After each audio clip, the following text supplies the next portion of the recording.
This week marks the one-year anniversary of a deadly tornado that touched down in Naplate and Ottawa, leaving miles of wreckage behind. Yeah, a lot has changed since that terrible night, but there's still more work to be done. WGN's Patrick Elwood is here with that story. Patrick. Micah and Tom, good evening to you. 2 people died, others were hurt, and hundreds of homes were damaged in one way or another. We take you back to the chilling moments of then and the rebirth that is now. When you look around Ottawa, it's almost like it didn't happen. Almost. But upon closer inspection, there are telltale signs of an EF3 tornado packing winds up to 165 miles per hour. Hail the size of baseballs. Yes, baseballs. Look at this, you guys. I mean, this is the Widowmaker. If you got hit with that, you wouldn't have a chance. It would cut you right in half. That night, with the electricity cut off, it was still plain to see. I could tell we had a bad situation. Yeah. Ottawa Fire Chief Steve Haywood says it was like maneuvering through a minefield. We had to walk mostly everything. We had trees and power lines down everywhere. Neighboring Naplate, a town of only several hundred, hit hard too. I just got done speaking with a woman who was trapped for a brief time inside her home. A nursing home torn apart, but no serious injuries. 18 buildings destroyed and dozens more damaged. Back in Ottawa, 2 people died, 32-year-old David Johnson and his father-in-law, Wayne Tuntlin, dying from a falling tree. Johnson's husband, Toby, was hurt, but he survived when David, in his last act, pushed him out of the way. But like a phoenix, there comes a rebirth from all of these ashes. At Mom and Pop-owned New Chalet Restaurant, one of 500 properties in Ottawa to sustain some sort of damage, Cheryl and Dave Park say the ordeal was physically and emotionally devastating.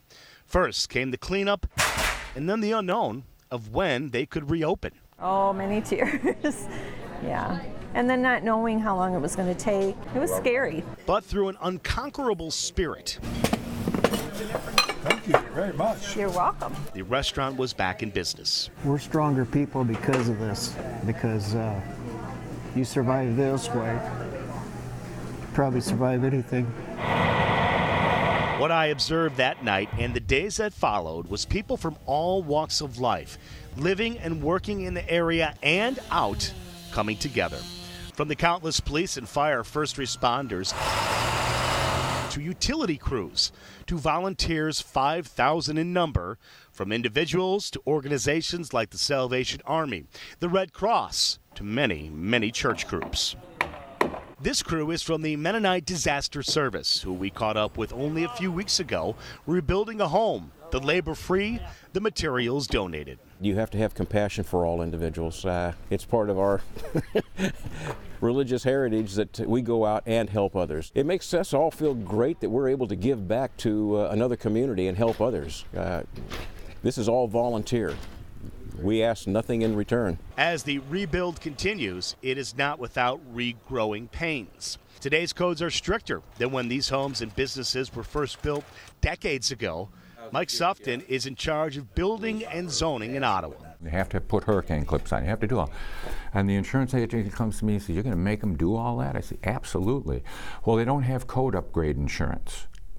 And I was like,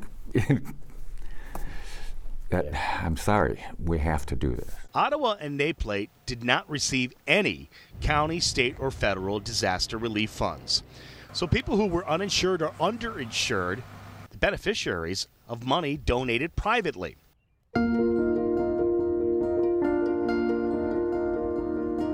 What happened here on the last day of February 2017 will be a part of history forever and always. But in a fire-to-steel kind of way, the people here have emerged stronger than ever, believes Ottawa Mayor Bob Eschbach. I like to say that, Mother Nature can be cruel, but in this whole process we found out how powerful and how good human nature can be.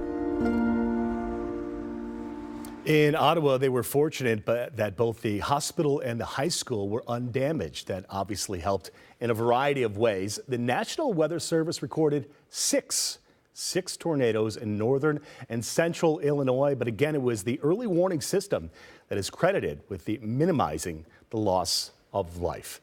Tom, you were in Naplate. Yeah. Michael, you were here helping to anchor our coverage. It's amazing they've come so far in 1 year's time. God bless them. I can't believe it's been a year, but yeah, it's so remarkable to see them making that comeback. Yeah. Little ways to go. They've come a long way. They have. Thank you, Pat.